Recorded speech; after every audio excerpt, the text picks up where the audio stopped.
Aku belum selesai sekolah. Saya lanjutkan ya. Masuk ke bagian yang mudah yang ketiga, ada discussion, ya, bagian diskusi. Apa yang ditulis di sini?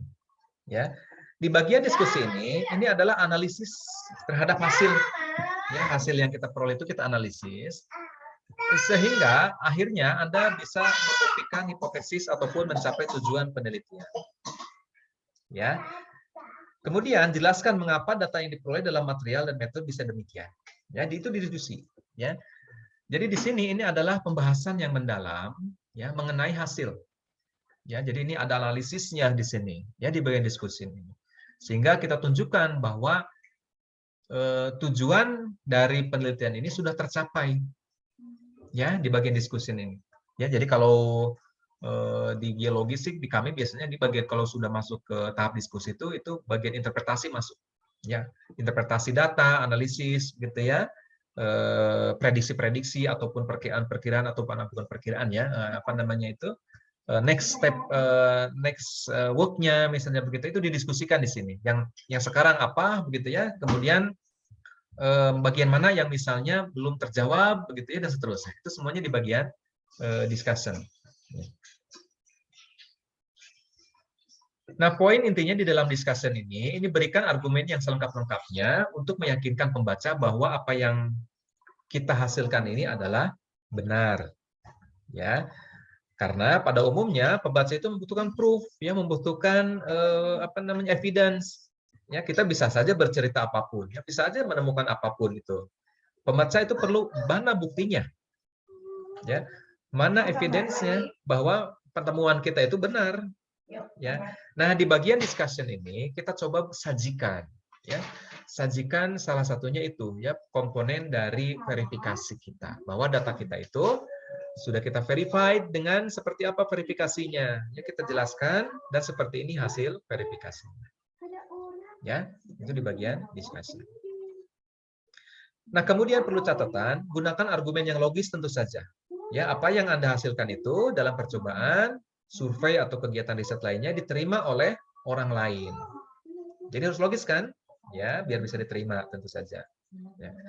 Nah, ini contohnya begitu ya. Jadi ini dijelaskan mengenai kejadian letusan tahun 2006 sampai 2010. Mereka mengidentifikasi ada 3 perpindahan magma begitu ya. Dengan adanya percepatan begitu ya, yang disebut dengan crash ini yang berasosiasi dengan panas permukaan juga. Ya, dijelaskan di sini ya. Ada migrasi begitu ya di sepanjang apa, dengan sudut demikian, ada gambarnya gitu ya. Kemudian we suggest that cycle episode, di sini sudah masuk ya, interpretasi atau dugaan ya. Kami mengira atau kami menduga atau kami menginterpretasi bahwa fenomena yang kami temukan ini adalah apa. Ya, begitu ya. Jadi kita jelaskan di sini ada finding-nya apa, dan kita jelaskan di situ apa dari finding itu yang bisa kita ambil. Oh, kita ternyata bisa menemukan adanya siklus letusan. Nah, misalnya begitu ya. Nah, kita jelaskan di situ. Ya, di bagian discussion ini. Ya. Nah, kemudian coba pertahankan argumen tersebut.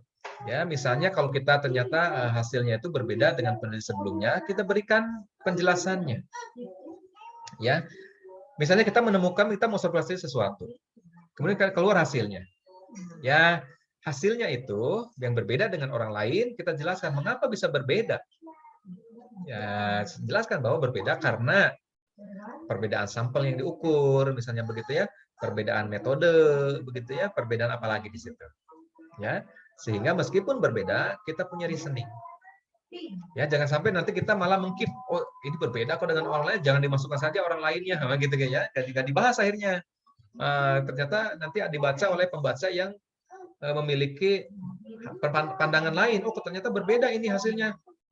Kita kan, wah ini papernya nggak bagus, misalnya gitu ya, papernya nggak layak dibaca karena tidak menunjukkan apa. Justru adanya paper lain yang berbeda itu menjadi bahan diskusi kita. Jadi kita cari mengapa bisa berbeda. Ya, kita analisis lagi. Ya. Nah, di bagian diskusi ini ada tipsnya di sini. Ya, jadi diskusi dapat dipisah atas beberapa subsesi. Jadi ada beberapa memang diskusinya itu juga dipisah seperti ini.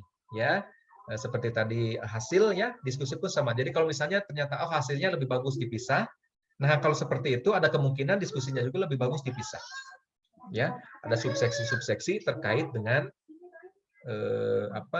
diskusi atau terkait dengan hasil yang didiskusikan ini. Ya, jadi case by case. Ya, ada yang memang sekaligus, ya, jadi hasil dan diskusi disatukan dalam satu bagian, khusus untuk paper-paper dengan halaman yang sangat terbatas biasanya. Ya, halaman terbatas, ya, itu diskusi dan hasilnya itu dipisah. Ada memang yang ini contohnya, ya, ini contohnya di mana hasil dan diskusi ini disajikan dalam satu kesatuan. Hasil, ya, ini diskusi. Jadi begitu ada hasil, diskusi. Hasil, diskusi. Ada ya. Kalau kata tadi sebelumnya kita bahas ada hasil dulu, baru discussion. Tapi tidak jarang juga itu ada paper-paper atau ada style dari penulis yang digabung. Result and discussion. Ya. Jadi kalau ini digabung kasusnya, ya, kalau kasus lain bisa jadi seperti tadi sebelumnya ada seksi-seksi yang memang dipisah antara discussion dan riset. Ini latihannya ya, jadi nanti silakan dicoba untuk bisa mengisi bagian discussion-nya.